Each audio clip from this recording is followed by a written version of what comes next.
There are two methods to secure your device, depending on whether your device has a security hole. 1.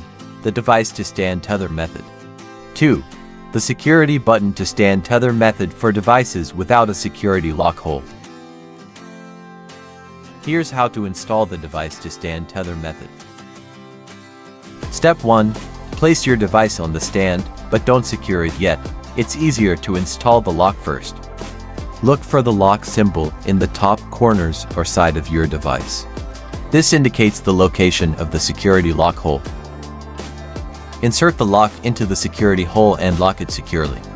Next, thread the tether through the stand pole until it reaches the bottom. Flip the stand upside down and install the second lock from the inside out. This conceals the lock for a cleaner look. Finally, secure the stand to the counter or freestanding plate using the provided screws or glue pads.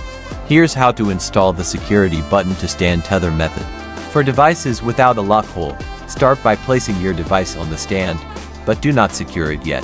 Peel off the backing of the security button and attach it to the side of the device, ensuring it sticks to a flat surface as much as possible. Once the security button is attached, insert the lock into the security hole on the button and secure it. Thread the tether through the stand pole until it reaches the bottom. Flip the stand upside down and install the second lock from the inside out, hiding the lock from view. Finally, secure the stand to the counter or freestanding plate using the provided screws or glue pads. And that's it, your device is now securely tethered to its stand.